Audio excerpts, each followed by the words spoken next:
Cheng Dali a continué à pointer du doigt alors qu'il leur ordonna de s'écarter, et de lui laisser la place, menaçant qu'il goûterait à son tonnerre s'il ne le pas faisait et désobéissait.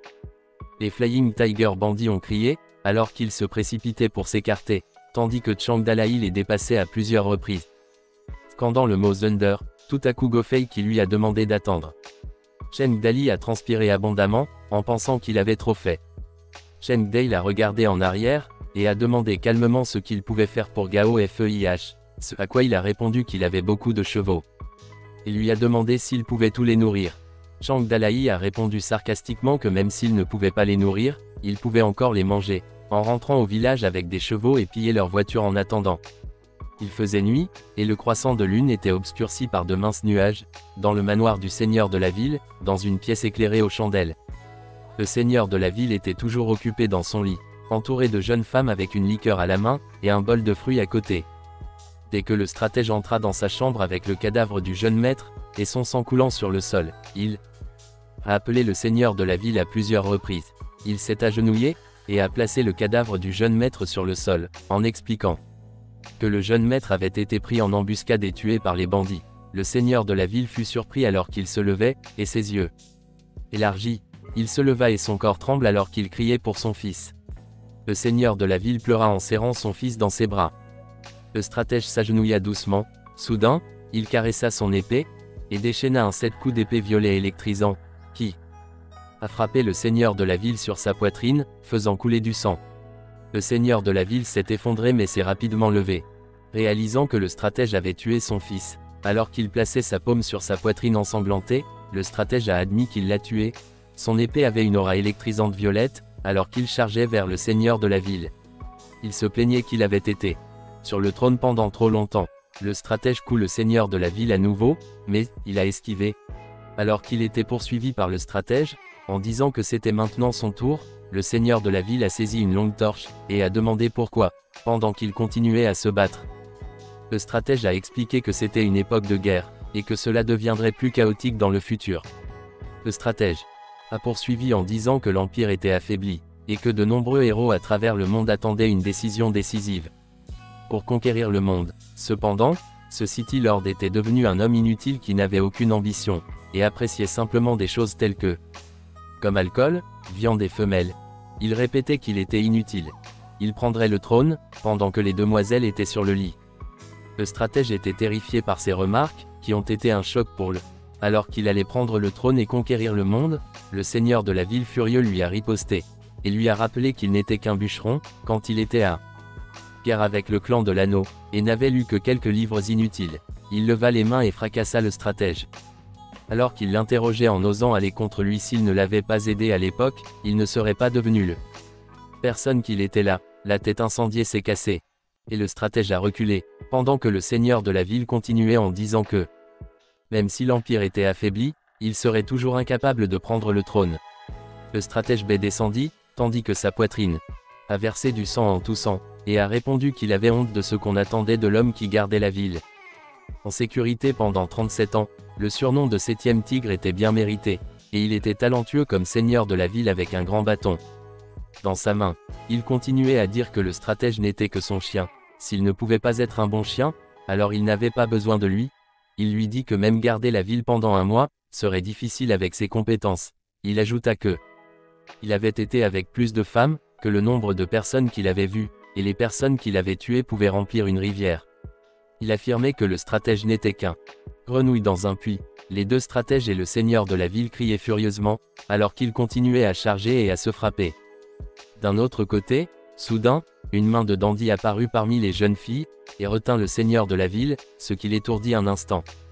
Une jeune femme a enfoncé une épingle dans le côté du seigneur de la ville, et il a crié en les regardant, puis le stratège a été percé. Son épée dans la poitrine du seigneur de la ville, faisant couler du sang. Il cria puis tomba vers le sol, tandis que les stratèges se tenaient devant lui avec son épée sanglante. Le stratège savait qu'il ne pouvait pas devenir un bon seigneur de la ville, mais il voulait quand même essayer. Sur le terrain avec du sang versé, le seigneur de la ville a murmuré à propos de quelque chose de noir. Le stratège demanda d'un air moqueur ce que c'était.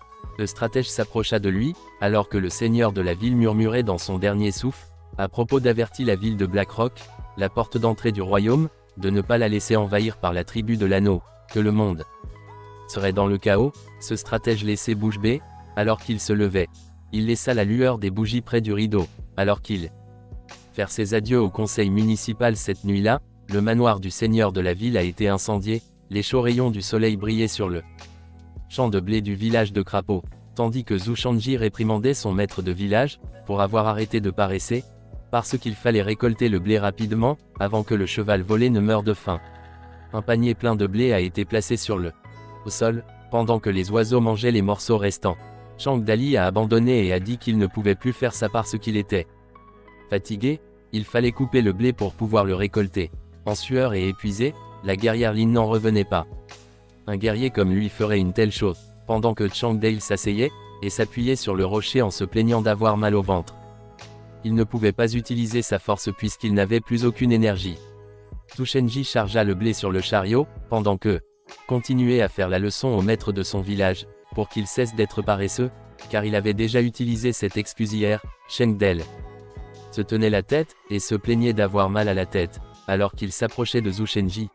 Mais cela n'a pas fonctionné avec lui, car il a continué à gronder son maître de village, pour arrêter de paresser, en expliquant que s'il attendait que le soleil sèche le blé, il se briserait au moindre toucher, et il perdrait beaucoup de récoltes. Cette année-là, un coléoptère rouge apparaissait dans le champ, comme une idée qui est arrivée à Chengdel, en se rappelant qu'il n'avait volé personne ces derniers jours, et qu'il ne devait pas oublier son identité de bandit, tandis que le guerrier Lin courait après son maître de village pour le suivre et l'aider, ce qui laissait Zhou Shenji stupéfait, alors qu'il se tenait derrière. Quelques instants plus tard, des pauvres villageois marchaient au plus profond de la montagne qui nuit, lorsqu'un fils a demandé à son père s'il y avait des bandits à proximité, ce à quoi le père a répondu que s'il avait peur des bandits, il devrait oublier d'avoir une femme. Dirigés par leur père, ils ont décidé de vendre le bois de chauffage, et d'acheter un âne pour qu'ils auraient quelque chose à montrer en demandant en mariage.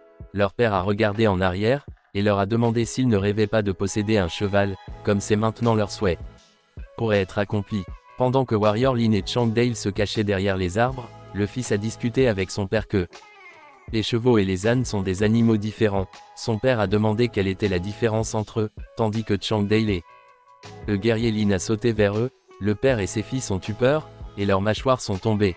Ils se sont immédiatement agenouillés avec leur bois de chauffage à côté d'eux, alors qu'ils imploraient grâce dans l'espoir d'être épargnés. Cela a amené Chang Dalai à se demander pourquoi il était agenouillé, et leur a dit de se lever. Chang Dali était content quand il a appris qu'il voulait acheter un cheval. Le père a expliqué qu'il ne pouvait pas se permettre d'acheter un cheval, et envisageait plutôt d'acheter un âne, parce que son fils aîné ne pouvait pas trouver quelqu'un à épouser. Une fois qu'il aurait un âne, il pourrait demander à l'entremetteuse de trouver une épouse.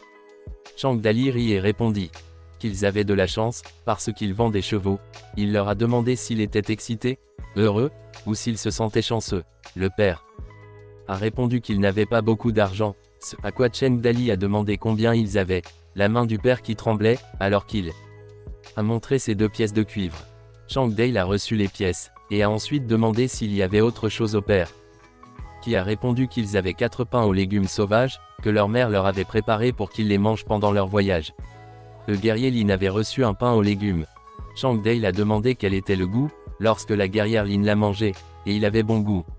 La guerrière Lin s'est penchée près de son maître de village, et lui murmura que 2 pièces de cuivre et 4 pains aux légumes sauvages n'étaient pas suffisants pour un cheval. Chang Dali a répondu qu'il devait vendre les chevaux, sinon il devrait les tuer et les manger, pendant que le père les attendait avec impatience. Cheng Dale leur a proposé d'être gentil, et de le leur vendre en faisant de bonnes actions. Le pauvre guerrier Lin a vérifié qu'il allait le leur vendre, et Cheng Dale a accepté. Cheng Dali les a informés qu'il leur accorderait une réduction car ils étaient ses premiers clients. Il leur a également demandé de le suivre jusqu'à la montagne. Le père s'est agenouillé et a pleuré, alors qu'il implorait, et suppliant Chang Dali d'épargner ses enfants, proposant de l'emmener à la place, car ils devaient encore donner leur vie licence familiale. Chang Dali posa la tête de hache par terre près du papa, ce qui lui faisait peur. Il s'adressa à eux sur un ton terrifiant, en leur demandant s'ils ne voulaient pas les suivre. Le père fatigué et ses fils ont suivi Cheng Dale, alors qu'il ordonnait à Warrior Lin de prendre soin de leurs clients. Son fils a demandé à son père s'il allait les tuer, ce à quoi son père qui transpirait abondamment lui a dit de ne pas être un lâche. Cependant, son fils lui a expliqué pourquoi ses jambes tremblaient. Son père fatigué, a expliqué que s'il voulait les tuer, il risquait sa vie pour les caler. Pendant que ses fils s'enfuyaient, ils arrivèrent au bout de la pente raide du village des crapauds. Son père a dit à ses fils d'être prêts à courir. Changdale leur a dit de gravir la montagne, en faisant des gestes vers le haut avec sa main. Le pauvre père leur a dit qu'il risquerait quelque chose, mais a été interrompu lorsque Warrior Lin lui a demandé ce qu'il prendrait.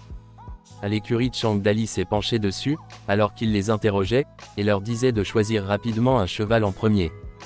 Changdali leur a demandé combien de chevaux ils voulaient, ce qui a surpris les pauvres villageois, car il était en fête. Leur vendant des chevaux, il leur assura qu'un seul suffirait. Changdale répondit subtilement avec colère qu'ils avaient perdu son temps, et voulait seulement en acheter un. Le pauvre père du villageois a demandé confusément pourquoi pas deux. Le pauvre a souri avec enthousiasme, lorsqu'ils entendirent Changdale demander pourquoi seulement deux, et offrir un cheval pour chacun d'eux puisqu'il avait 3 enfants. Mais leur père a répondu qu'il ne pouvait pas nourrir 4 chevaux, ce qui a fait tomber la mâchoire de son fils. Déception, Changdale a convenu que 2 chevaux feraient l'affaire, et leur a demandé s'ils savaient comment récolter le blé. Ses fils étaient néanmoins mécontents, lorsque leur père leur a dit qu'ils avaient une certaine expérience de travail à la ferme. Changdale leur a dit que si ils pouvaient récolter un champ de blé avant le coucher du soleil, il les laissait prendre 2 chevaux, sous le soleil radieux et dégagé. Changdale a ordonné aux guerriers Lin de leur donner l'équipement, qui était une faux tranchante, et les a amenés au champ. Il s'attarde avec un bol de nourriture dirigé vers son père, tandis que Zhu Shenji se tient près du chariot plein de blé, et réprimande son maître de village disant qu'il redevenait paresseux. Cheng Valet était assis à l'ombre d'un arbre, et aspirait sa bouteille d'eau à côté du panier de blé, et n'était pas d'accord avec les remarques de Zhu Shenji, affirmant qu'il travaillait dur. Demandant s'il ne l'avait pas vu dans l'esprit de Chengdale, il était ravi que le village des crapauds soit comme une petite famille. Kinman est un guerrier fort, et Guerrier Lin est un jeune frère fiable. Lingé est un bon travailleur, il avait également un prisonnier célibataire, et il avait juste besoin d'une femme. Zhu Shenji ressemblait visiblement à un vieux grand-père grincheux, tout en s'attardant joyeusement. Assis sur le chariot plein de blé, il aimait bien cet endroit. Warrior Lin s'assit également confortablement de l'autre côté du chariot plein de blé. Dans le champ, les pauvres villageois continuaient à récolter le blé.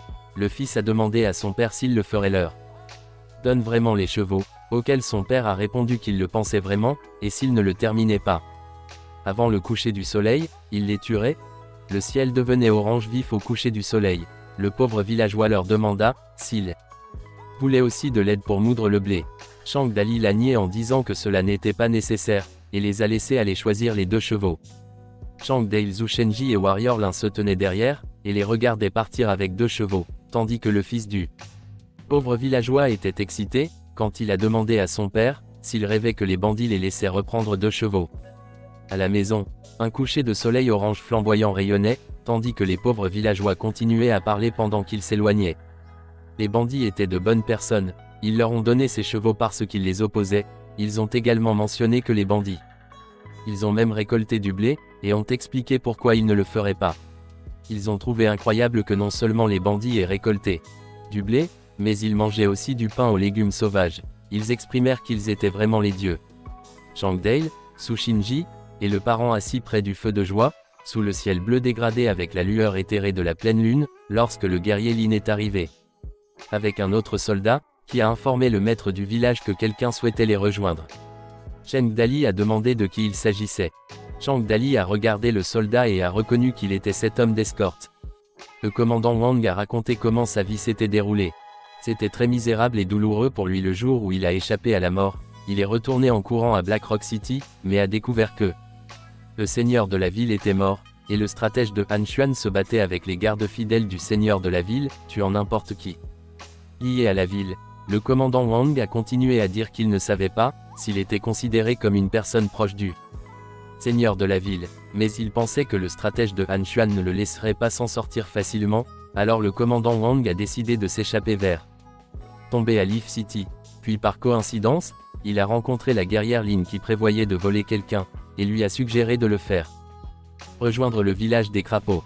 Changdale a demandé s'il disait stratège par Han Shu, et a tué Han qui était juif et est devenu le seigneur de la ville lui-même. Le commandant Wang a affirmé, et il a ajouté que le stratège répandait des rumeurs selon lesquelles Chang Dale avait tué Han Wuzhu, et a affirmé qu'il vengerait Han qui était juif en tuant Cheng Dale. Chang Dale a été consterné. Il a répondu que le stratège de Han Xuan était si impudique que le village des crapauds ne comptait que 5 personnes, et comment pourrait-il envoyer des gens pour le tuer? Le commandant Wang a répondu qu'il ne s'attendait pas à seulement 5 d'entre eux, mais que le stratège a rendu public qu'il y avait 1000 bandits dans le village des crapauds, que Cheng Dala tuait les gens pour le plaisir, et que le chef des crapauds était le bandit le plus féroce qui mangeait de la chair humaine comme repas quotidien. Il a également lancé un avis de recherche sur le tableau d'affichage de la ville, offrant des récompenses pour son chef. Chang Dale a demandé avec ténacité combien sa récompense. Le commandant Wang a répondu que la tête de Chang Dali valait 50, ce qui l'a déçu. Le commandant Wang a continué. Dire que Zhu Shenji en avait 35, ce qui surprit Zhu Shenji qu'il en avait gagné 2, et que l'homme au visage noir valait 30, pour lequel parent a répondu que c'était vraiment dommage qu'il ne puisse pas tuer Han qui était juif de ses propres mains. Cheng Dali était apparemment irrité qu'il le méprisait, et qu'il n'ait mis que 50 sur sa tête. La monnaie utilisée à leur époque était le cuivre. 1000 pièces de cuivre pouvaient être échangées contre une seule pièce d'argent, qui valait environ 1000 pièces. Cheng Dali dans sa vie antérieure, les frais de subsistance d'un agriculteur ordinaire n'étaient que de 3 à 4 pièces d'argent par an. Chang Dale a tourné sa tête à Zhu Shenji et lui demanda combien de galfei dont la tête valait. Zhu Shenji répondit qu'il pensait qu'il y avait un prime de 180 sur lui. Cheng Dali a répondu avec détermination qu'il le dépasserait certainement. Le commandant Wang se demandait dans son esprit si c'était une bonne chose d'avoir un guerrier à prime élevée. Il intervint, demandant au maître de son village s'il pouvait laisser le commandant Wang les rejoindre, parce qu'il était si sincère avec le poing fermé. Le commandant Wang Seignon a déclaré qu'il aimerait les rejoindre. La déesse du système est apparue et a déclaré que le commandant Wang semblait être un général. Mais c'était en fait un majordome, donc d'autres l'appelaient Butler. Elle tenait une boîte d'informations contextuelles indiquant que il s'appelle Wang Seignon, un majordome légèrement populaire, âgé de 43 ans et il ne possédait aucune compétence ni attribut caché. Cheng Dali lui a demandé si le village des crapauds était assez bien pour lui, ce à quoi il a répondu que c'était. Chang Dali qui l'avait ensuite interrogé, lui expliquant pourquoi c'était bien. Chang Dale a poursuivi en disant qu'à en juger par son attitude, il les méprisait, et que même s'il était un petit village de bandits, chacun d'eux équivalait à une centaine de soldats qui quittèrent Butler Wang. Zhu Shenji, sans voix, lui assura que Cheng Dale était strict, mais Chang Dale continua que s'il le voulait vraiment les rejoindre, il lui écrirait une lettre de candidature de 5000 mots et il déciderait ensuite de recruter ou non. Cela a choqué Butler Wang qui s'est plaint de l'exigence de 5000 mots, et lui a demandé s'il voulait. Cheng Dali a dit que s'il croyait que c'était difficile, comment allait-il montrer sa sincérité, et comment serait-ce bénéfique pour eux? Le majordome Wang ferma les yeux, en tendant au maître du village une carte au trésor, et lui tendit un document en se demandant si cela démontrerait sa sincérité. Chang Dali l'attrapa en demandant de quel type de carte au trésor il s'agissait. Le majordome Wang dit que le seigneur de la ville la chérissait. Mais il l'a volée en s'échappant de Black Rock City, alors que la carte était entre les mains de Cheng Dali. Butler Wang a continué. Dire qu'il y a 30 ans, ils ont été attaqués par des bandits. Qu'en les chassant ils ont acquis des objets de valeur, qu'ils ne pouvaient pas emmener autant de trésors de valeur avec eux, alors le seigneur de la ville a caché ses trésors à différents endroits cette année-là. La carte montre les emplacements de ces objets de valeur, ajoutait le majordome. Chang Dali s'assit et ouvre la carte pour se renseigner sur les emplacements des trésors sur la carte. Butler Wang a répondu qu'il ne savait pas, en regardant la carte. Chang Dale est devenu perplexe, parce qu'il ne savait pas à quoi Butler Wang faisait référence. Butler Wang a dit que si quelqu'un le savait, le trésor aurait déjà été déterré. Chang Dale pensa qu'il n'y avait aucun mot sur la carte, indiquant le position spécifique, seulement une représentation d'une montagne et d'une rivière, donc il se demandait qui saurait où se trouvait le trésor. Chang Dali a dit que la carte semblait intéressante mais que Butler Wang devait encore prouver sa valeur, maintenant qu'il pensait à ce sujet. Son clan traversait une crise, s'il résolvait bien cette crise, il l'accepterait dans son village du crapaud. Le majordome Wang réfléchit dans son esprit, que personne ne l'avait jamais prévenu qu'être un bandit était si difficile. Il demanda Cheng Dale ce qu'il voulait qu'il fasse, quand Chang Dale lui expliqua qu'ils avaient volé de nombreux chevaux, Zhu Shenji et Butler Wang était perplexe. Le majordome Wang a vérifié que Changdale disait que les chevaux étaient un fardeau, puis il a proposé qu'il les vendre aux marchands de Fallen Leaf City ou à d'autres clans de bandits. Xiang Valley était heureux d'apprendre que cela c'était une bonne idée, et a demandé à Zhu Shenji s'il avait écouté, ce à quoi il a répondu qu'il avait un côté Zhu Shenji qui voulait le faire. Suggérant ce plan brillant, mais Butler Wang l'avait déjà mentionné. Il tapota Butler Wang sur l'épaule et lui donna un coup de pouce, alors que Changdale l'applaudissait pour sa réflexion intelligente. Changdale le considérait comme quelqu'un qui pouvait s'adapter rapidement et continuer votre bon travail. Le majordome Wang a souri et a remercié Changdale, tout en réfléchissant aux raisons pour lesquelles il était motivé par les propos qu'il avait tenus, quelques instants plus tard à l'intérieur des murs en bois du Flying Tiger Village. Entouré de bois luxuriant, il y avait un cheval brun avec un cache-œil. On a dit à l'OR que son cheval était devenu aveugle. Il ne pouvait pas l'utiliser dans War, mais qu'il pourrait être utilisé pour l'élevage. Et qu'il ne devrait pas être triste parce qu'il lui trouverait un bon cheval. L'OR était ravi. Entendre cela de la part de son grand frère Gao Fayou qui était également le maître du village, et qui lui a demandé s'il allait lui donner son cheval, auquel il répondit qu'il réfléchissait seulement trop. Plusieurs coups furent entendus sur le portail alors qu'une bonne nouvelle arrivait. On proclamait surprenant les bandits du Flying Tiger Village. Gofei qui a demandé si quelqu'un tentait de envahir leur village, auquel il répondit et les convainquit de l'accompagner pour y jeter un œil. De nombreuses affiches étaient accrochées au tronc des arbres à l'extérieur du Flying Tiger Village. Changdale attendait dans les buissons avec Warrior Lin, et lui a demandé s'il avait fini de coller, ce à quoi Warrior Lin a ignoré ses questions, et a informé son maître du village que les bandits étaient sortis. Warrior Lin a ajouté qu'il avait fini, et a posé des questions sur lui-même. Changdali a répondu que lui aussi avait fini, et l'a exhorté à se diriger vers le village suivant. Plusieurs bandits Flying Tiger sont allés dehors, et j'ai vu l'affiche. L'un d'eux a demandé ce qui était écrit dessus. Les bandits intrigués ont demandé que le maître du village l'a lu pour eux. L'affiche était une publicité pour des chevaux à vendre, les vendant en dessous de la valeur marchande. Avec une remise de 20 si les clients apportaient le flyer, Gofei qui restait cool, lisant le message, mais il avait le sentiment que l'écriture terrible et les phrases bizarres faisaient battre son cœur d'excitation. Une main tirait sur le message. Affiche de l'arbre qui a rendu Gofei perplexe. Il a interrogé l'OR sur ce qu'il faisait, et pourquoi il le faisait. En l'arrachant, l'OR sourit et donna un coup de pouce à Gofei qui lui expliqua que s'il apportait ce papier en cours de route, il obtiendrait une réduction, si les environs de la nouvelle montagne étaient remplis d'affiches, et le chien avait des sangliers. La tête chauve en fleurs d'abricot, et d'autres bandits en parlaient.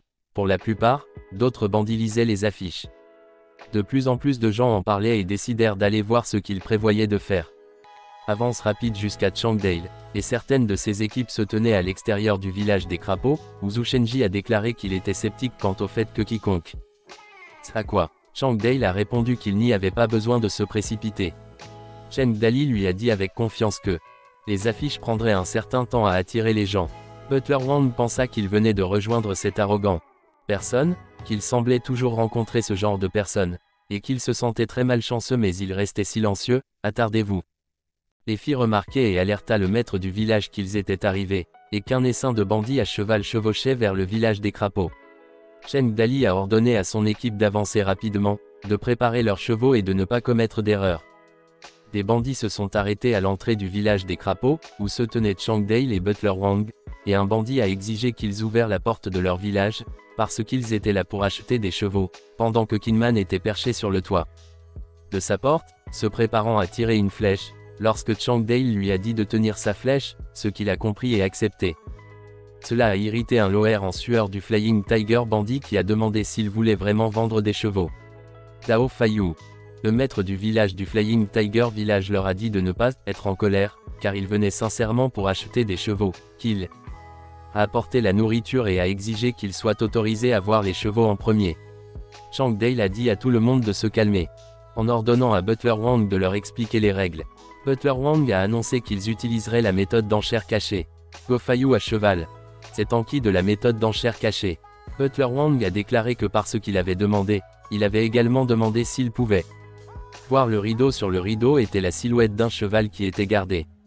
Le majordome Wang a ensuite expliqué que chaque fois qu'ils organisaient une vente aux enchères, il mettait un cheval derrière le rideau et tout le monde enchérissait dessus avec le prix le plus élevé. Le plus offrant ayant remporté le cheval, les bandits se sont opposés à ce système d'enchères, car ils ne pourraient pas voir l'état du cheval, par exemple s'il était aveugle ou handicapé ou si l'on échangeait le cheval vendu aux enchères contre un autre à ce moment-là. Cheng Dale s'est irrité, les a exhortés à arrêter de parler et les a menacés de manger son Thunder. Ce qui a effrayé les bandits. Ils sont donc restés silencieux et ont demandé à Butler Wang de continuer. Butler Wang a rassuré ses camarades bandits, en leur disant qu'il n'avait pas fait des choses comme échanger le cheval après avoir vendu, et qu'il pouvait voir le mouvement derrière le rideau, mais il ne pouvait pas voir à quoi ressemblait le cheval, et le cheval qu'ils obtiendraient dépendait de leur chance. Il a poursuivi en disant qu'il n'aurait peut-être besoin que de quelques sommes pour acquérir un excellent cheval, et comme personne n'avait de questions, il laissa la vente aux enchères commencer.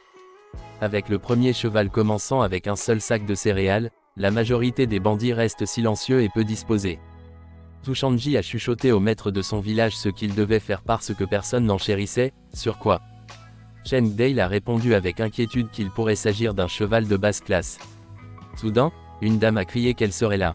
Premier à enchérir, un groupe de bandits armés est apparu, et l'un d'eux a enchéri pour un sac de haricots. Les bandits mal étaient frappés et loué sa beauté. Zhu Shanji murmura à son maître du village, et l'informa que la dame bandit était du loup blanc d'Apricot Blossom Village. Alors qu'elle était enragée, le loup blanc a sorti son couteau, et leur a crié de arrêter de les regarder en les menaçant qu'elle leur arracherait les yeux, et les donnerait à manger aux chiens, a félicité un bandit. Le maître du village d'Abricot sur l'achat du cheval à bas prix, tout en pensant dans son esprit qu'elle avait acquis un bon cheval pour seulement un sac de haricots. Le majordome Wang a déclaré que le village des abricots avait gagné le premier cheval, et a ordonné aux guerriers Lin pour l'amener. Un puissant et magnifique cheval blanc est sorti du Flying Tiger Band. Ses mâchoires sont tombées, alors qu'ils reconnurent le cheval blanc qu'ils avaient eu l'intention de voler auparavant, tandis que plusieurs bandits étaient déjà en route. Envisageant de lui voler ce cheval, cela a rendu furieux le maître du village d'Abricot Blossom Village qui a menacé tous ceux qui essayaient de voler son cheval qu'elle les tuerait s'il bougeait. Elle lui a ensuite pris l'affiche sur sa poitrine et lui a demandé si elle pouvait utiliser cette lettre de réduction. Chang Dali lui a assuré qu'elle n'avait rien à craindre, car il avait tenu parole, et avait demandé au majordome Wang de lui rendre 20 kilos de haricots, pendant qu'elle s'apprêtait à la monter. Le cheval loup blanc a marché sur l'étrier, l'a remercié et elle s'est assise au sommet du cheval en retournant ses longs cheveux bleus. Sourit en disant à ses sœurs de rentrer alors qu'elle partait. Zhu Shenji remarqua qu'elle avait l'air plus mignonne alors qu'elle montant à cheval, et Cheng Dale lui sourit. Cheng Dale rougit, alors qu'il regardait avec admiration sa beauté. La foule de bandits était bruyant, et impatient avec quelques pressions pour se dépêcher, et commencer la vente aux enchères pour le prochain cheval, exigeant qu'ils ne perdent pas de temps, alors que d'autres avaient égaré leur flyer et demandé à leurs collègues de le rendre. Chang Dali eut l'impression que les enchères se déroulaient enfin bien. Il demanda alors à Zhu Shenji s'il pouvait lui en dire plus. Ce loup blanc que Zhu Shenji a accepté, parce qu'il en savait beaucoup sur elle avant qu'elle ne devienne un bandit. Sa famille était une famille d'arts martiaux. Elle avait appris les arts martiaux depuis qu'elle était enfant, et s'était spécialisée dans le maniement des épées. Mais, alors qu'elle était sur le point de se marier, son mari est mort, et elle a été mariée à un cercueil. Tout le monde pensait qu'elle avait porté la poisse à son mari, alors elle a été méprisée et ridiculisée par les gens. Puis une nuit, quand son grand-père est monté sur son lit et voulait profiter d'elle, elle l'a poignardée et a couru vers le village des fleurs d'abricot. Cheng Dale rougit lorsqu'il demanda à Zhu Shenji si les bandits aux fleurs d'abricot étaient tous des filles, ce à quoi elle répondit que tous les bandits aux fleurs d'abricot avaient des histoires similaires comme celle du loup blanc. La plupart d'entre eux étaient veuves auparavant, ou abandonnés par les familles. Du côté de Cheng Dale se demandait pourquoi Zhu Shenji ne lui avait pas dit des informations aussi importantes, et avait ajouté qu'elle devrait se lier d'amitié avec les bandits de la fleur d'abricot dans le futur. Zhu Shenji a dit que d'autres nouveaux bandits des montagnes voulaient les rejoindre. Main avec les Apricot Blossom bandits, mais il croyait que tous les hommes sont des déchets, alors il lui a conseillé d'abandonner cette idée. L'attention de Cheng Dale et Zhu Shenji fut attirée par une agitation, et un bandit grommela que ce n'était pas ce qu'il voulait. Et les accusait de l'avoir fait exprès. Ce bandit a ensuite déclaré que cette offre ne devait pas être prise en compte, parce qu'il lui avait délibérément vendu un cheval aveugle. Le majordome Wang a déclaré qu'il avait déjà tenté de l'arrêter, mais qu'il avait remporté l'offre. et ils n'acceptent pas les remboursements. Chang Dali les a approchés et s'est enquis de la situation, dans laquelle le majordome Wang a répondu qu'il avait déjà tenté d'arrêter le bandit mais qu'il continuait d'augmenter le prix d'un cheval aveugle. Cependant, dans l'esprit de l'OR, il les considérait comme gourmands, tandis que Butler Wang n'arrêtait pas de l'arrêter, il pensait que c'était un bon cheval, et qu'il prévoyait de le cacher, et de le vendre à un prix plus élevé, alors il a continué à augmenter le prix de ce Flying Tiger. Un bandit a traité Cheng Del de personne rusée. Il a attrapé le majordome Wang et s'est plaint qu'il avait donné beaucoup de sacs de nourriture, mais il lui avait donné un cheval aveugle en échange, puis il a exigé que l'offre ne compte pas. Cheng Del a répondu qu'il l'avait fait. Déjà convenu que les règles ne pouvaient pas être modifiées, il a donc calmement menacé de mettre un terme aux enchères, ce qui enrageait ses camarades Flying Tiger bandits, car il ne voulait pas arrêter les enchères, tandis que d'autres accusaient le bandit plaignant d'être étant malchanceux, et mécontent de sa décision de retirer ses paroles, Galfei, à qui un village de tigres volants leur a ordonné de prendre les sacs de nourriture afin qu'ils puissent repartir. L'OR, le bandit plaignant, a accepté son sort et lui a dit de prendre-le. Alors que sa main atteignait sa poitrine à l'intérieur de ses vêtements, il lui a donné son dépliant et lui a rappelé de leur donner la réduction. Plus tard, le majordome Wang a annoncé à tout le monde de poursuivre les enchères. À la fin, chaque cheval a été vendu à au moins 8 sacs de nourriture. Un total de 76 chevaux ont été vendus pour 500 sacs de nourriture par an. Quelques pièces d'équipement, armes et autres articles. Un sac de céréales signifie 100 kg et 500 sacs signifie 50 000 kg de nourriture pour eux, c'était une grande quantité. Le village de Crapaud n'avait jamais eu autant de nourriture auparavant, maintenant leur stockage. La voûte était remplie de blé, de soja, de haricots noirs, de petits grains, de millet et de sorgho, pensa Cheng Del dans son esprit. Que comme prévu, la guerre était le moyen le plus simple de réaliser des bénéfices. Ce montant était difficile à gagner simplement en cultivant. Le soleil était d'environ. Quand Chang Dale s'est soudainement rappelé qu'il avait encore beaucoup de chances de redessiner. Il a laissé Wang Xuan se retirer, et il a eu une chance de récompense d'un tirage au sort de loterie. Il vérifierait sa chance, car il la tirerait. Ce soir un bandit commandait son cheval. C'étaient les Flying Tiger bandits sur le chemin du retour. Un côté bagué alors qu'il luttait pour contrôler son cheval. Gafki a demandé à ses camarades pourquoi ils ne pouvaient pas simplement marcher en tirant le cheval, ce à quoi l'OR a répondu qu'ils étaient un groupe de bandits avec des chevaux, et si ça descendait du cheval, les gens croiraient qu'ils étaient pauvres. Ils s'arrêteraient temporairement pour apprécier le rose coucher de soleil, qui a inspiré l'OR à écrire un poème, mais le maître de son village lui a dit de se taire avec son éducation. Comme il ne voulait pas être torturé par son poème bruyant, l'OR demanda s'il existait vraiment un sort d'éclairage dans ce monde. Ce que le maître du village croyait être tel qu'il l'avait vu de ses propres yeux, tout en ajoutant qu'il devrait demander leur conseiller pour revenir. Il devait en savoir plus. Quelques villageois se cachaient dans les buissons sur la falaise bord de la montagne. Quand un fils a demandé à son père s'il y avait un dieu dans ce monde, son père a répondu en se demandant pourquoi il ne le ferait pas. Il y a eu quand Lidog avait 2 chevaux qui ont été donnés par les dieux. Après que Lidog soit revenu du village des crapauds avec 2 chevaux, des rumeurs se répandaient dans le village selon lesquelles ces chevaux lui auraient été donnés par les dieux. Son fils s'impatientait, car ils attendaient si longtemps là-bas mais n'avaient encore vu aucun dieu, ce à quoi son père répondit qu'il devrait attendre un peu plus, parce que ces choses sont une question de sincérité. Soudain ils ont entendu un bruit lointain qui a alerté le père qui a supposé dans son esprit qu'ils étaient enfin arrivés. Le père s'est précipité et a dit à ses fils de faire un suivi, et de voir son représentation. Quelques instants plus tard, Gofei qui a dit à l'OR de ne pas être en colère car il aimait rentrer et manger de la nourriture avec du vin. Tandis que l'OR répondait s'il essaierait de vendre ses 2 chevaux, il demanda si quelqu'un voulait leur acheter. Gofei qui n'était pas d'accord, et lui a dit qu'il ne pensait pas que quiconque soit aussi stupide que lui. Le père du villageois est tombé de la montagne, pendant que ses fils s'inquiétaient pour lui. Le père a chanté pour que le dieu de la montagne l'épargne à plusieurs reprises, ce qui a surpris le Flying Tiger bandit Galfei. Le bandit s'est arrêté pendant qu'il leur demandait qui ils étaient. Le père et ses fils se sont agenouillés et les ont appelés le dieu de la montagne. Et a dit qu'il y avait des gens pauvres vivant en dessous de la montagne, qu'ils avaient du blé mais qu'ils ne pouvaient pas le récolter et en a demandé quelques-uns chevaux. L'OR en sueur était furieux des remarques du villageois. Il est descendu de son cheval, et l'a réprimandé en disant qu'il a été victime d'une arnaque avec tant de sacs de nourriture. Mais ici, il demandait un cheval, pas seulement un mais quelques-uns. ce qui a dérouté le père du villageois. Il a ensuite attrapé le père du villageois, et a voulu lui donner des coups de poing. Il a demandé rhétoriquement qui l'avait envoyé. Le père du villageois était par terre, suppliant le dieu de la montagne de l'épargner, car ils étaient pauvres. Et il n'avait rien, pendant que ses fils étaient derrière lui peur pour leur père. Cependant Go-Fei qui l'a reconnu comme le riche noble les Zhuang du village de Lei, et ils avaient déjà traversé leur territoire auparavant, mais il avait de nombreux gardes. C'est pourquoi il ne les avait pas volés auparavant, maintenant il était venu tout seul. Ce Loer étonné qui a répondu que Li Shuang a dû faire de bonnes actions, et Dieu a eu pitié d'elle. Il a appelé cela une bénédiction déguisée, et a ordonné à son camarade pour les attacher, et envoyer quelqu'un demander une rançon à leur maison.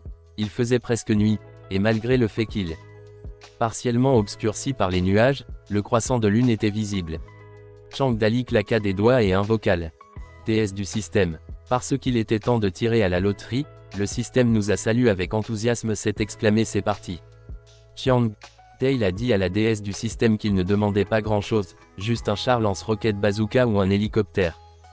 Faites pendant que la déesse du système secouait la machine de loterie, mais elle est restée coincée, la déesse du système a secoué la machine de loterie. Dur, pendant que Chang Dale se tenait derrière et restait silencieuse. Elle s'est énervée et a dit qu'elle n'avait ignoré le bug qu'une seule fois.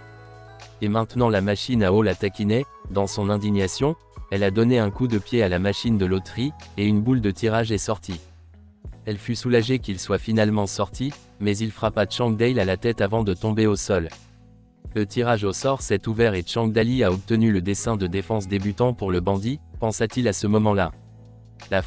La récompense était complètement différente, la carte de construction était incroyable la dernière fois, il n'avait que 5 personnes, et aucun.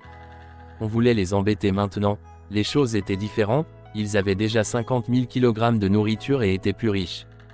Tout le monde serait impatient de les voler, mais il n'était qu'un petit bandit s'il rencontrait un désastre, il se demandait ce qui leur arriverait. Le temps presse le matin sur la falaise de Stone Mountain, demanda Cheng Dali à Butler Wang, car il était plus compétent et bien informé sur les endroits où il pensait pouvoir recruter des gens. Chang Dale voulait augmenter leurs effectifs. Le majordome Wang a répondu que cela pourrait être difficile. Chang Dali a demandé pourquoi ce serait difficile. Le majordome Wang a expliqué que les habitants de l'Empire pouvaient être divisés en 4 classes. À l'intérêt de Chiang Dalai, il a demandé au majordome Wang d'expliquer les cours en détail. Le premier cours est la famille royale de l'Empire. La famille des Litchi a été créée il y a 120 ans. Ils ont beaucoup d'honneur et d'autorité et ils sont pas obligés de travailler, et ils sont vénérés par beaucoup.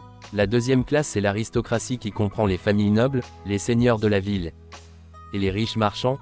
La troisième classe comprend les gens ordinaires, y compris les propriétaires, les écuyers et les petits marchands. Enfin la quatrième classe comprend les villageois exclus, les esclaves errants. Chang Dali a demandé à quelle classe appartiennent les bandits. Butler Wang a expliqué que les bandits n'ont pas de classe, ce qui signifie qu'ils pourraient être classés dans la classe la plus basse. L'Empire ne reconnaît pas les bandits comme leur peuple. Considérés comme encore pire que les esclaves errants et les mendiants, la plupart des bandits sont des gens normaux, qui n'avaient pas d'autre moyen de se protéger. Survivre, certains chercheraient la mort au lieu de devenir un bandit. Si une famille avait un bandit, c'est considéré comme une honte pour leurs ancêtres. Chiang Dale fut surpris d'apprendre que l'existence des bandits était pire que les ordures qu'il avait alors. A déclaré au majordome Wang qu'il avait préparé un plan pour construire un mur autour du village, afin de renforcer la défense d'origine. Le majordome Wang a répondu que cela avait l'air bien, mais qu'il manquait de main-d'œuvre. Avec un rouleau de papier à la main, Chang Dali a répondu qu'il trouverait un moyen de résoudre le problème. Il a ensuite remis le rouleau de papier au majordome Wang, en expliquant que c'est le système de défense qu'il a conçu. Lorsque le majordome Wang l'a ouvert, il a été étonné par le maître de son village, et lui a demandé s'il avait fait cela. Malgré le fait que le système le lui avait donné, Cheng Dale pensait que cela comptait comme quelque chose qu'il avait fait. Ce qu'il confirma au majordome Wang. Le majordome Wang s'agenouilla et remercia le maître de son village pour son talent prometteur. Et ferait de son mieux pour le soutenir. Cheng Dali a continué en disant qu'en ce qui concerne la question de la main-d'œuvre, il y penserait, s'il n'en trouvait pas, il pourrait simplement recruter des gens provenant d'autres groupes de bandits. Butler Wang répondit à son message. Le maître du village que cela pourrait être un problème, car ils pourraient agir comme des espions pour recueillir des informations sur eux. Cheng Dali a répondu que si cette méthode ne fonctionnait pas, il leur resterait encore un peu de dynamite. Chang Dali lui a ordonné de revenir en arrière et préparer les choses avec les stratèges militaires, dont il avait besoin pour jeter un œil au paysage du village, autour d'un verre. Cheng Dale pensa que cette falaise était assez haute, et il y resta jusqu'à ce que le ciel tourne orange rosé avec le soleil sur le point de se coucher. Chang Dale pensa que d'ici il pouvait clairement voir le coordonne, et organise le village des crapauds qui était dans un désordre complet, pensait-il, l'ancien chef des bandits n'a rien planifié correctement, il a juste construit le village au hasard, et il devra peut-être le détruire et le reconstruire le jour même. La déesse du système a émergé et a alerté que l'exploration du village des crapauds était terminée, en récompense du village des crapauds. Le paysage était imprimé dans son cerveau. Cheng Dale ferma les yeux, et pensa que cela signifiait que la prochaine fois, tout ce dont il avait besoin était d'explorer n'importe quel endroit, et il pouvait en tirer une carte. Il ouvrit alors les yeux et pensa que était une information très utile, sur Gaïf qui rôtissait de la viande, alors qu'il était assis près du feu de joie chez les Flying Tiger bandits. Village, soudain, il fut surpris en entendant plusieurs coups, et en entendant la proclamation d'une grande nouvelle à plusieurs reprises. Gelfei qui s'est dit en entendant à nouveau ce son, qu'il avait un mauvais pressentiment, mais l'OR sourit d'excitation, alors qu'il le pressait de sortir. Beaucoup d'affiches étaient à nouveau collées sur le tronc de l'arbre, et ses camarades bandits ont demandé à leur maître de village de lire rapidement ce qui était écrit sur le dépliant cette fois-ci. L'OR s'est porté volontaire pour le lire pour eux, c'était une autre publicité du village des crapauds recrutant des gens et les attirant avec nouilles et crêpes. Gofei qui visiblement bouleversé, tandis que l'OR était content en lisant l'idée de rouler le cheval le plus cool, et apprécier les belles filles avait l'air incroyable. Gofei qui est devenu enragé et a traité Cheng Dali de salaud, disant qu'il n'avait jamais vu une personne aussi sans vergogne. Dao Fei qui a poursuivi en disant qu'il était tellement sans vergogne qu'il essayant de recruter des gens dans d'autres villages, et il n'en pouvait plus, il a ordonné à son camarade d'amener son épée, et il allait l'interroger, pendant que l'OR salivait pour des nouilles et une crêpe. L'OR lui a dit de se calmer, ils étaient assis près du feu de joie, lorsque Gao Fei a demandé comment ils pouvaient se calmer, alors qu'ils essayaient de les intimider. À quoi l'or a répondu qu'il fallait attendre encore un peu, le retour de leur conseiller militaire, il a proposé lui une bouteille, et lui dit de boire du vin pour se rafraîchir. Gofei qui a bu le vin tout de suite pendant que les candidats étaient bannis. Des Flying Tigers parlaient d'aller au village des crapauds pour tenter leur chance, alors qu'ils bavaient sur des nouilles. Des crêpes, se demanda s'il aurait des armes s'il y allait. L'OR dit à Gao Fayou qu'il avait une idée, et lui demanda si il voulait l'entendre. Il a ajouté que puisqu'il voulait recruter des gens dans leur village, il pouvait envoyer leur. Les frères sont venus manger leur nourriture et leur boisson. L'OR a serré le poing lorsqu'il a dit qu'il trouverait la bonne occasion de frapper un crapaud occupé. Gofei du village qui a été abasourdi par les remarques de ses camarades, tandis que Lao se demande s'il a aimé son plan, mais Gofei qui a répondu non. Il a été surpris, car il ne s'attendait pas à ce qu'il connaisse le mot opportunité qui a laissé l'OR abasourdi. Un homme racontait son expérience au village des crapauds. Il s'appelait Zhu Zioshu, un serviteur du village Tigre Volant. Ses parents étaient des bandits donc il est né comme un bandit. En fait sa vie de bandit n'était pas si géniale. Les gens pensaient que les bandits mangeaient de la viande, et buvaient du vin tout le temps, mais cela faisait plus d'un an depuis le dernier. J'ai mangé un repas, ces 2 années avaient été terribles. Sans récolte et sans ferme stérile, alors qu'il n'y avait pas de céréales à manger. Les pauvres ont été obligés de chercher des légumes sauvages autour des montagnes. Aujourd'hui, il est allé au village des crapauds avec le deuxième maître du village des tigres volants, pensait qu'il les rejoindrait. L'OR, le deuxième maître, a dit que c'était un stratagème, mais il ne connaissait pas plus de détails, donc il se contentait de suivre de nombreux bandits d'autres villages, mais le majordome Wang empêchait tout le monde d'entrer, il disait qu'il devait d'abord s'inscrire. Tout le monde se tenait dans un file d'attente, mais le deuxième maître a voulu couper la queue et a été bloqué, il a pensé que le deuxième maître était assez stupide puisque il était analphabète, il ne comprenait pas ce qui était écrit sur le papier. Il essayait seulement de reproduire ce que le papier avait écrit. La personne en face de lui l'a fait, mais il avait honte, car il ne savait pas dessiner un cercle correctement, alors quelqu'un lui a tendu une scie. Lui a dit de travailler seul, le second maître n'a eu aucune objection ni on lui a confié la tâche de couper du bois pendant que le deuxième maître était chargé de déplacer le bois. À midi, une jolie fille est passée et leur a dit que s'ils travaillaient dur, ils aurait l'occasion de manger des dumplings l'après-midi. Les dumplings étaient des aliments de luxe qu'il ne mangeait que pendant la nouvelle année. Je me souviens encore que l'année dernière, après avoir mangé un seul bol de dumplings, il ne pouvait pas se résoudre à manger des légumes sauvages. Ou du pain. Pendant quelques jours au déjeuner ils avaient des raviolis.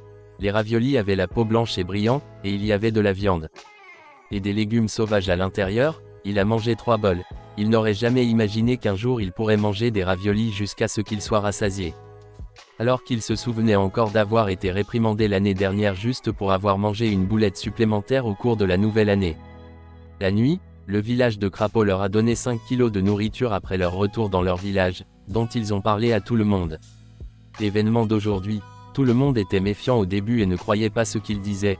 Il a même entendu quelqu'un dire que le maître du village était si égoïste, lorsque le deuxième maître a demandé que le maître du village les envoie tous au village des crapauds. Maintenant qu'ils avaient fait toute une histoire, ils ne pourraient peut-être pas aller au village des crapauds demain. Il se demanda si ainsi bon.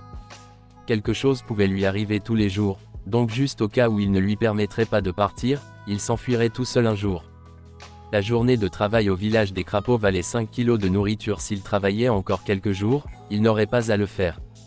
S'inquiéter de la nourriture pendant l'hiver, ses parents n'avaient pas mangé de nouilles ni de petits pains depuis plus d'1 an, cette année était mauvaise. Parce qu'il n'avait pas plu depuis longtemps, mais il ne devrait pas trop réfléchir, car il avait d'abord besoin de dormir quelques instants. Plus tard, à l'intérieur du Flying Tiger Village, le deuxième maître a dit à Gofei que la nourriture qu'il préparait était très délicieuse, et qu'ils utilisaient aussi juste la bonne quantité de sel. Il a ri quand il lui a dit qu'il avait secrètement volé une partie de leur sel, et il ne découvrirait jamais ce qu'il faisait. Galfei qui mangeait quand le deuxième maître lui dit qu'il avait l'envoya là-bas pour découvrir le sortilège tonnerre de Chang Dali, et lui demanda s'il avait déjà trouvé quelque chose. Le deuxième maître a dit que Chang Dali n'était même pas venu aujourd'hui. Gofei lui a dit cela lorsqu'il y était allé le lendemain. Il devrait amener plus de gens avec lui afin qu'ils puissent tout découvrir de ses tours. Le deuxième maître a accepté avec enthousiasme, en disant qu'il le ferait y aller demain, car il voulait vraiment manger plus de leur nourriture. Il l'a supplié de venir parce que chaque repas avait des nouilles. Dao fait qu'il a maudit de partir. Le lendemain, au moins 1 millier d'invités supplémentaires sont arrivés. Alors que Butler Wang s'attendait à ce qu'ils aient d'excellentes compétences en gestion. Certaines personnes étaient chargées d'utiliser des pierres pour construire des murs en creusant la terre. Et Smith Brick, tout le village était rempli de gens énergiques. Issu, par contre, était d'un silence assourdissant. Elle était assis à côté de Chang Dale, et lui a demandé pourquoi il ne sortait pas, ce à quoi il a répondu qu'il voulait. Cette présence étant plus mystérieuse, les rumeurs se sont répandues selon lesquelles Chang Dale augmentait sa cultivation et son apprentissage. Le tonnerre éclatait s'il sortait trop dehors, et que les gens voyaient que lui aussi avait besoin d'utiliser les toilettes comme eux tous. L'admiration pour lui s'effondrait, elle lui a alors demandé pourquoi il restait dans sa chambre. Il a répondu parce qu'elle était jolie. Miss Su est restée silencieuse. Chang Dali a continué à la tourmenter, en lui disant qu'il pensait qu'elle était la plus belle femme sur la montagne, et Miss Su l'a traité de menteur. Les bandits ont continué à travailler avec les bûches, et des pierres, quand quelqu'un a fait remarquer que Kinman soulevait un poids de 340 kg, et a été impressionné par sa force. Kinman qui transpirait abondamment a répondu modestement, qu'il n'était pas si extraordinaire. D'autres ont demandé à Kinman de le démontrer sa force une seule fois. Tout à coup, Kinman a soulevé un moulin en pierre, tout en disant qu'il l'essaierait. Cela a choqué les bandits, car le moulin en pierre pesait au moins 450 kg, et ils l'ont averti de ne pas le faire. Kinman a soutenu le moulin en pierre avec ses 2 mains, étonnant plusieurs bandits avec son force monstrueuse, alors que d'autres spéculaient que sa force devait être supérieure à 500 kg. Kinman a mis en bas du moulin en pierre. Il a humblement répondu qu'il n'était rien, parce qu'il n'était pas la personne la plus forte là-bas, et que le maître du village avait 2 fois sa force. Cheng Dali les regardait à travers une fenêtre et décida qu'il était temps pour lui de faire son apparition. Miss Su est restée là et l'a regardé partir. Elle a ensuite jeté un coup d'œil par la fenêtre, lorsque les bandits a reconnu Cheng Dale, lui a demandé de démontrer sa force. Le parent a demandé que le maître de son village s'entraîne avec lui, mais Chang Dale lui a dit qu'il n'avait pas le temps pour ça, et lui a conseillé de retourner travailler, chez Tinman apparemment. Mécontent, a interrogé le maître de son village s'il le méprisait, il a chargé directement Cheng Dale qui est resté calme. Ses poings étaient prêts à frapper mais Cheng Dale le bloqua avec sa main. La main de Kinman trembla du bloc, et il a eu du mal à le tenir. Cheng Dali lui a demandé de se perdre alors qu'il lâchait sa main, et que Kinman volait à travers le bois. Il s'est approché de Kinman qui était allongé sur le sol, et lui a demandé s'il allait bien, ce à quoi il a répondu qu'il allait bien. Bien et l'a remercié d'avoir été gentil avec lui. Cheng Dale a offert son aide et l'a averti de ne pas l'être impulsif la prochaine fois, car il serait blessé s'il utilisait plus de 60% de sa force. Les mâchoires du bandit sont tombées surpris, il se demandait à quel point il serait fort s'il utilisait 100%. Le majordome Wang a ordonné à tout le monde de commencer à travailler, et ceux d'entre eux qui étaient plus forts sont venus, pendant qu'il pointait sa main dans la direction qu'il leur avait indiquée. Qu'il devait briser un énorme rocher, et extraire ses matériaux pour construire des murs dont les bandits parlaient. Le rocher pesant plus de 1000 kg, spéculant sur qui pourrait le briser, et suggérant que Butler Wang devrait le faire.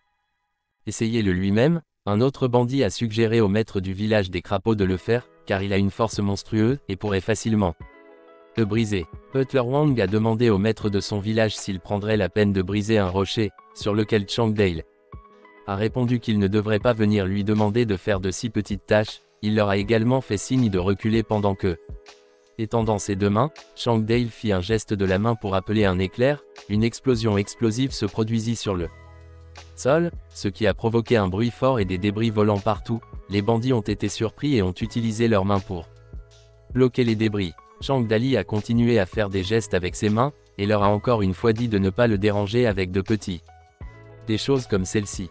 Il les regardait et se demandait rhétoriquement ce qu'ils attendaient avant de leur dire d'aller chercher. Pour travailler, les bandits ont immédiatement commencé à travailler, et ont déclaré qu'ils étaient dessus. Cheng Dale s'est éloigné, tandis que le majordome Wang lui a souhaité une bonne journée. Quelques instants plus tard, dans une maison, Miss Su lui a demandé ce qui lui était arrivé. C'est plein d'avoir mal au dos. 10 jours plus tard, le projet de construction était terminé et tout le village des crapauds a reçu un nouveau look. Elle a maintenant été divisée en plusieurs zones. La zone la plus extérieure est la zone défensive, entourée de des pierres et des montagnes. Il y a aussi une tour de guet près du mur, tant que les ennemis sont en vue claire de la personne sur la tour de guet peut les repérer, et alerter rapidement tout le village. Derrière la zone défensive est la zone de préparation. Si les envahisseurs pénètrent d'une manière ou d'une autre à travers les murs extérieurs, cette zone sera utilisée pour les ralentir.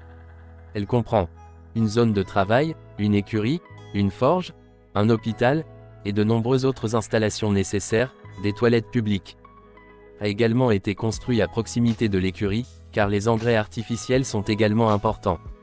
Vient ensuite la zone résidentielle, composée de pièces d'habitation, de cuisine, d'un puits d'eau, d'un dépôt d'armes, et d'un grenier. Tous les arbres à l'extérieur ont été abattus. Et il y a des pièges posés sur le sol apparemment plat conçus par un parent. Ces pièges comprennent des lassos et un piège spécifique pour attraper les sangliers. Le majordome Wang rapporta à Cheng Dali qu'ils avaient donné presque toute leur nourriture. Ils se sont retrouvés avec 100 kg de nourriture. Mais ils n'ont pas à s'inquiéter, car leur village n'a pas beaucoup de monde. Cheng Dali a demandé au majordome Wang de revenir en arrière, et d'organiser les dépenses de nourriture, et des logements pour d'autres personnes parce qu'ils allaient commencer à stocker de la nourriture, et se préparer à recruter plus de personnes. Le majordome Wang a souri et a accepté. La déesse a informé Cheng Dale en riant que la construction du village était terminée, et que le système était gratifiant avec un acre de plants de piment, et l'évolution des animaux systématique. Cheng Dali se plaignait qu'un acre de plantes. Le Chili était un peu trop petit, la déesse du système semblait de plus en plus grande. Cheng Dali lui a dit qu'elle avait l'air différente. Elle a ri en expliquant que chaque fois qu'il y avait un grand changement dans le village, elle s'améliorerait également. Puis elle leva la main et lui dit d'avancer courageusement, et de devenir le roi des bandits. Une boîte pop-up apparut avec un liste des missions à accomplir. La première mission était de changer l'impression que Miss Su avait de lui, en utilisant un approche pour un prix inconnu. La seconde consistait à recruter 100 personnes pour le village des crapauds pour une récompense inconnue. Et le troisième était d'effectuer 10 vols pour une récompense inconnue. Pendant que Gao Fei, l'un des Flying Tiger bandits, était assis à un table en bois avec une tasse à la main, on lui dit que si vous étiez présent sur les lieux, il serait abasourdi. La seconde maître a ajouté que lorsque Cheng Dale a utilisé une technique de tonnerre, il a rugi et un énorme rocher a explosé. Ils étaient tous terrifiés. Go Fei qui demanda à son conseiller qui se tenait à côté du deuxième maître ce qu'il pensait. À ce sujet, Il a expliqué qu'il avait choisi ce rocher dans le canyon où l'explosion s'était produite, et que la marque avait été causée par dynamite. Il a en outre expliqué qu'il n'existait pas de technique de tonnerre, et qu'il s'était fait tromper par le système. La déesse a émergé avec une boîte d'informations contextuelles, pour diriger un bon conseiller militaire à l'âge de 42 ans, dont les compétences sont un voyageur compétent et expérimenté, Go Fei, qui était confus à propos de dynamite. Il a ensuite expliqué que c'était semblable au pétard, mais son pouvoir était plus dévastateur, et la dynamite est rare même dans le monde extérieur, donc il n'y avait aucune chance que les gens de la famille de New Mountain le sachent. Go Fei qui a précisé qu'il voulait dire qu'ils avaient été trompés par le village de crapauds auquel il était allé, a répondu par l'affirmative. De plus, le deuxième maître a demandé s'il y avait des techniques de tonnerre, auxquelles il répondit qu'il n'y avait pas. Go Fei furieux qui, depuis qu'ils avaient été dupés, et avait imprudemment déclaré l'invasion du village des crapauds, mais le conseiller militaire Ukuran a recommandé qu'il n'y ait pas lieu de se précipiter, et que le village des crapauds pourrait être traité plus tard, ce à quoi Gao Fei qui a répondu qu'il voulait exprimer sa colère contre eux. Il a alors répondu que tôt ou tard, il aurait sa chance mais qu'ils avaient quelque chose d'important à faire en ce moment. Le village crapaud pouvait attendre. Cheng Dale pensait dans son esprit qu'il avait 3 missions, le recrutement serait difficile, et que la 3e mission pourrait être accomplie par le parent et le guerrier lin, alors il ne lui restait plus que avec une mission, changeant l'impression que Miss Su avait de lui, en utilisant des méthodes non violentes. C'était la 2e étape du vol d'une fille, pour devenir une femme de bandit. Et s'il remplissait ce type de mission connectée, il recevrait une grosse récompense. Cheng Dali est arrivé à la conclusion que, s'il voulait gagner son cœur, il devait être un beau parleur. Il a ri et a couru, exprimant qu'il n'avait pas rejoint autant de sites de rencontres pour rien, et qu'il était maintenant temps de mettre ses connaissances à profit.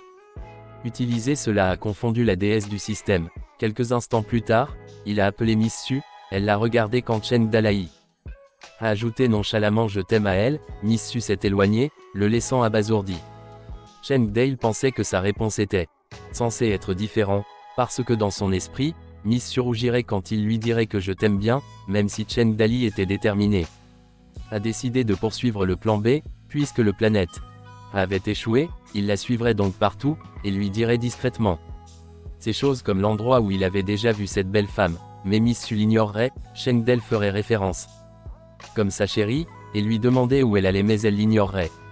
Cheng Dale procéda nonchalamment, lui disant qu'il voulait juste une chose du monde, l'aimer et penser à elle chaque jour, que Miss Su avait rien à répondre. Cheng Dali a même laissé quelques notes dans la chambre de Miss Su. Elle ouvrait ces notes avec des mots liés à l'amour, dont beaucoup n'avaient aucun sens. Miss Su devenait irritée par les quelques notes qu'elle ouvrait, mais elle restait silencieuse. Cheng Dali a continué à la bombarder de liens sur l'amour, comme l'amour est passionné et l'amour est aveugle. Il lui a dit qu'il n'y avait pas de meilleure promesse qu'il pouvait faire, qu'il serait le meilleur qu'elle puisse trouver.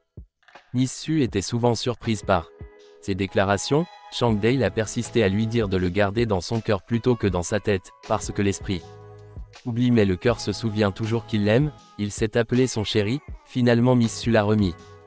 Cheng Dale et qui l'ont surpris. Miss Su a demandé s'il était malade. Cheng Dale est resté sans voix avec déception. Cheng Dali a l'air déprimé, quand soudain Chen Jishen l'appelle informe Cheng Dali que l'ingéa a été empoisonné, ce à quoi Cheng Dale réagit avec choc, et demande à être emmené la voir immédiatement. À leur arrivée, Cheng Dali voit Xiao Ling allongée dans la douleur et il l'appelle. Xiao Ling répond chaque semaine en disant qu'elle pourrait mourir bientôt. Cheng Dale demande ce qui s'est passé et pourquoi elle a été empoisonnée. Shenji explique que Xiao Ling cueillait des champignons à l'arrière de la montagne et a mangé un fruit rouge, ce qui a fait enfler sa bouche, l'a brûlé et transpiré abondamment. Cela manque Shinji l'amour de sa fille pour manger des choses, et promet de trouver un moyen de la guérir. Cheng Dali demande quel genre de fruit vénéneux Xiao Ling a mangé, et Shenji lui montre le fruit, auquel Cheng Dale est surpris que ce soit un chili. Shenji lui demande si Shangal connaît le fruit vénéneux. Il explique ensuite que le piment est un légume et une épice et non un poison. Cheng Dale lui dit alors que c'était un peu épicé pour s'attarder, et qu'elle a été choquée en l'ayant mangé la première fois. Mais tout ira bien une fois qu'elle aura bu de l'eau. Cheng Dale se souvient que le piment est connu depuis la dynastie Kang, et se demande comment ils ne l'ont pas reconnu. Il veut le confirmer et demander à en parler. Dans la scène suivante, Cheng Dale se tourne et montre le piment à So Ying, et lui demande ce qu'il en est. Il répond de manière douteuse que c'est une sorte de fruit. Chengdel demande ensuite en justice quel est le goût, et se demande s'il pourrait potentiellement gagner beaucoup d'argent en le vendant.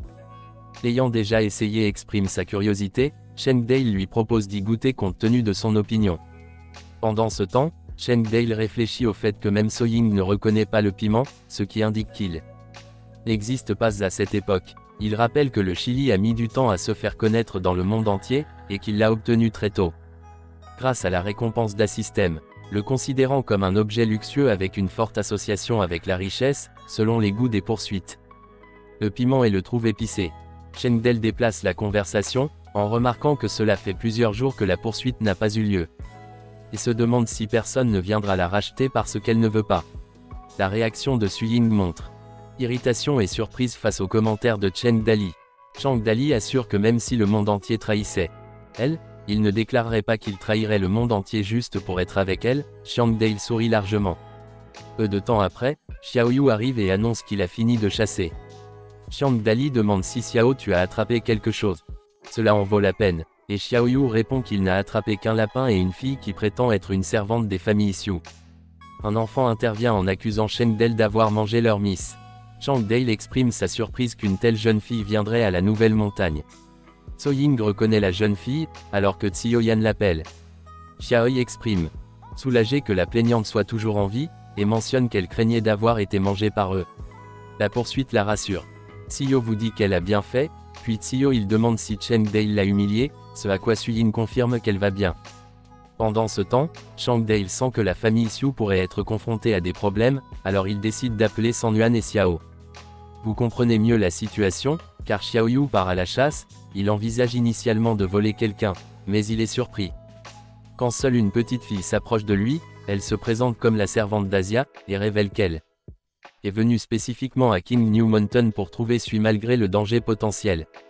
Kiowa ne montre aucune peur et est déterminé à le faire.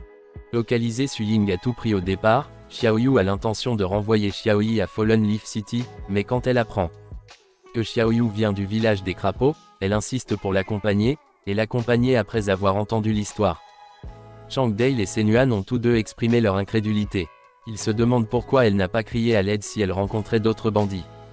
Et spéculer si c'est parce que Xiaoyu est beau en plaisantant, considérant son attrait en tant que raison de sa confiance, Chengdale déplace la conversation et demande à Han Yuan combien de rançons il devrait demander au. La famille Xiu Sanruan hésite à expliquer que la situation au sein de la famille Xiu est chaotique. Chengdale l'interroge à ce sujet, et vous envoie révéler que le patron du 4C Merchant SU Voiro n'a pas de fils, mais plusieurs filles, et la poursuite est la plus talentueuse et la plus apte à hériter de l'entreprise, quelle que soit la. Le problème réside dans le fait que la mère de So-Ying est décédée, et que maintenant la belle-mère a le contrôle de l'entreprise. La belle-mère souhaite que sa propre fille hérite de l'entreprise, et nourrit une forte aversion pour So-Ying. San Yun pense qu'ils auraient pu espérer que la poursuite serait morte aux mains de Chengdale. Tout à coup, So-Ying l'interrompt en exprimant son intention de partir, et de trouver un moyen de rassembler la rançon. Chengdale remet en question sa décision mais la poursuite reste silencieuse. Chengdale se rend compte que San Yuan avait déjà mentionné que les personnes ayant même un peu de fortune ne le feraient pas choisir de devenir des bandits. De plus, poursuivre est la fille du riche marchand. Le lendemain, Chengdale siège et écrit une lettre qu'il parle à voix haute tout en écrivant sur la rançon pour la vie du suspect, parce qu'il peut consommer. Les humains à cette occasion, So-Ying lit la lettre qui demande 500 grains de vêtements, de papier de riz, de sel, de vin et de livres. Elle soupire ensuite dans les commentaires qu'il ne demandait pas grand-chose, et promet de lui envoyer le double de l'article demandé. Une fois qu'elle résout ses problèmes à la maison, après ce moment, Chengdale a informé en poursuivant que Xiaoyu et San Yuan l'accompagneraient en toute sécurité à Fallen Leaf City puisque la ville est à environ 70 à 80 miles de là. Chengdale en donne ensuite à So-Ying Chili et lui suggère de l'utiliser pour réaliser des bénéfices, puisqu'il a entendu dire que sa famille possède un restaurant, que So-Ying accepte. À ce moment-là, Chengdale pense qu'il a fait de son mieux pour l'impressionner mais n'a pas réussi à toucher son cœur. Se demandant si son cœur est fait de pierre, il leur demande alors de se préparer, car il se fait tard. Chengdale croit les chemins. Avec So-Ying et récite un dicton poétique, les fleurs fleurissent dans la rue, mais So-Ying revient lentement, puis arrête Chengdale et décide d'avoir une conversation avec lui, à laquelle Cheng Dale demande s'il y a quelque chose dont elle veut parler. Exprime ses pensées en disant que Cheng Dale avait dit beaucoup de belles choses, et fait des choses pour la rendre heureuse, en la dirigeant. Croire qu'elle pourrait tomber amoureuse de lui, mais elle soupçonne que tout ce qu'il a dit et fait était faux. Cheng Dale a l'air coupable, car il ne répond pas. Il continue en déclarant qu'il ne peut pas s'attendre à recevoir un véritable amour.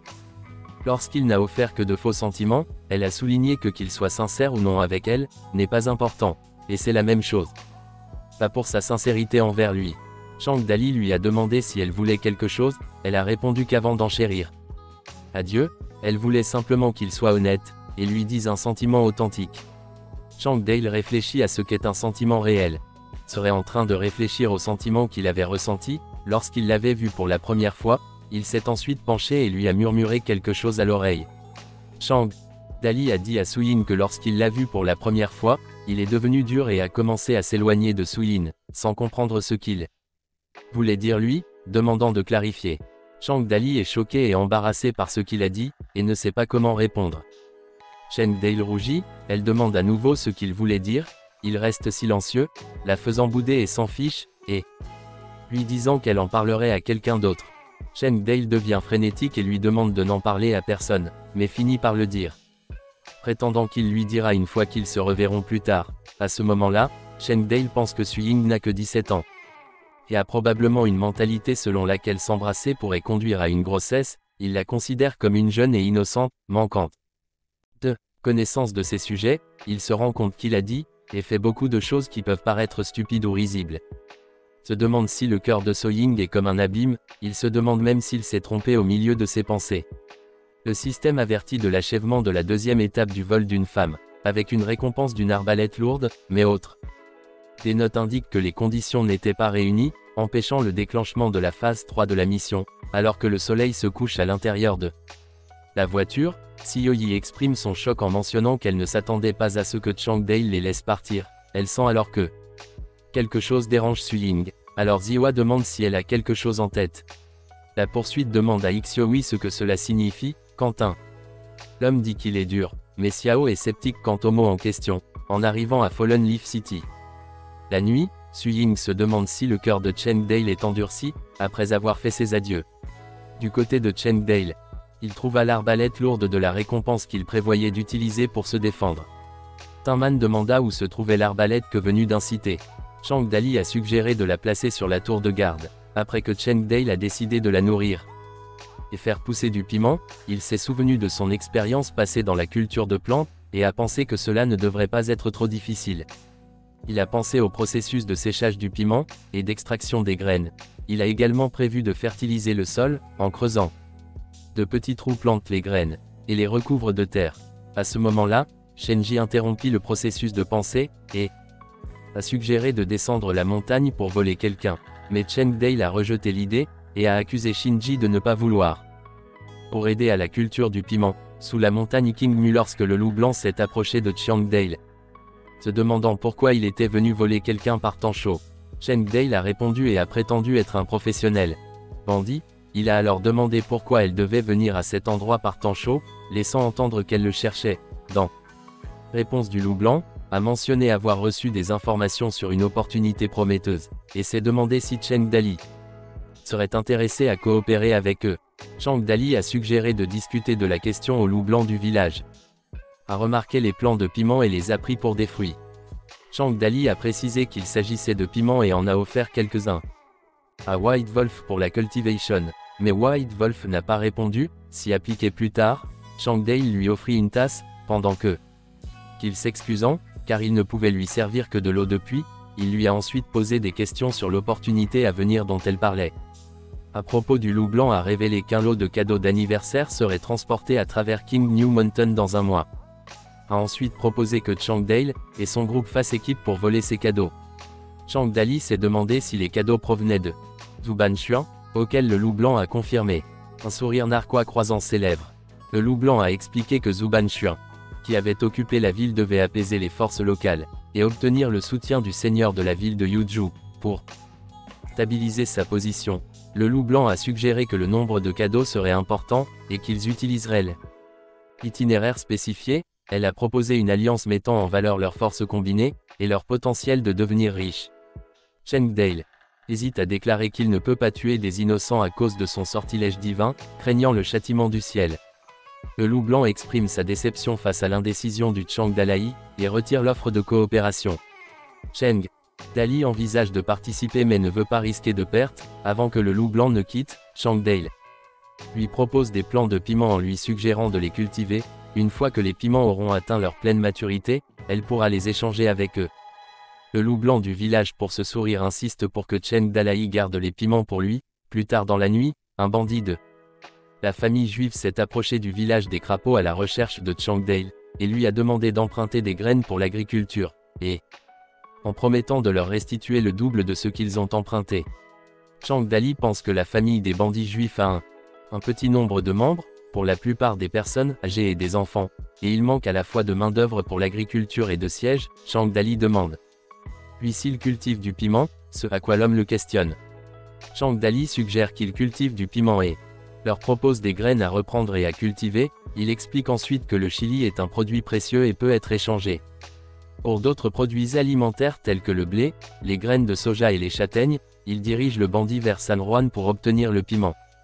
Cheng Dale pense exprimer son inquiétude quant au fait que même les bandits des montagnes qui ne paient pas d'impôts sont confrontés à une pénurie de graines de nourriture, indiquant une famine potentielle. Après quelques jours, Xiao Yu et Sen se détournent de Fallen Leaf City, ramènent des cochons, des poulets, du tissu, du sel, du papier, du grain et un stylo. Pendant ce temps, 50 à 60 bandits sont explorant la zone à environ 50 km de King New Mountain, se préparant à tendre une embuscade aux gardes, et annonçant la nouvelle du cadeau se propage rapidement dans toute la montagne. Tout le monde devient impatient de les arracher, tandis que Chang Dale se concentre sur l'élevage des poulets et cultive des légumes et vole occasionnellement des gens. Cheng Dale, Xiaoyu et Kinman se relaient service, et après 10 jours, ils ont accompli près de la moitié de leurs tâches, même lorsqu'ils rencontrent de petits marchands. Ils ne prennent en retour que des objets insignifiants comme des boutons. Parfois ils leur montrent même la voie à suivre pour sortir de la montagne. Il ne peut vraiment pas mettre la main sur des innocents. Xiaoyu exprime son point de vue, selon lequel leurs actions pourraient ne pas être possibles, être vraiment considérées comme un vol. Chang Dale répond qu'il ne peut pas voler l'homme parce qu'il est pauvre, mais il déclare que un jour, ils trouveront un gros mouton à voler. Ailleurs sur la nouvelle montagne, une femme demande à l'homme de ralentir et l'attendre. Elle déclare qu'il devrait retourner à Yuju City. L'homme répond en déclarant que voyager fournit expériences de la vie réelle qui ne peuvent être trouvées dans les livres. Il mentionne que s'il était resté à Ju City, il n'aurait pas été témoin des belles scènes qu'il rencontre actuellement. La femme se demande quel genre de belles scènes pourraient être trouvées dans cet endroit apparemment pauvre, et exprime son inquiétude quant au danger de la zone, y compris la présence de bandits des montagnes. L'homme écarte les inquiétudes en disant qu'il abattrait tous les bandits. Soudain, Chang Dale surgit des buissons voisins bloquant leur chemin, faisant sursauter la femme et l'homme. L'homme crie en signe d'alarme, et Chang Dale les appelle à se lever. Au milieu, il pensait que la femme est un eunuque. L'homme passe à l'action et rassure la femme de ne pas avoir peur, déclarant qu'il est là avec elle, mais l'homme réfléchit à la façon dont il rivalisera avec son épée contre une grosse hache. Il reste silencieux un moment, avant de déclarer qu'il se rende. La femme est déconcertée par la décision de l'homme de se rend, et exprime sa surprise ainsi que le visage confus de Cheng Dali. À ce moment-là, l'homme présente la femme comme sa sœur, et tente de négocier en lui proposant de la laisser derrière lui si cela le satisfait et lui permet de quitter. La femme devient troublée et s'exclame « Comment mon frère a-t-il pu me vendre à l'homme ?» Il tente de justifier ses actes sur la femme, qu'il a un brillant avenir devant lui et promet de toujours se souvenir de son sacrifice.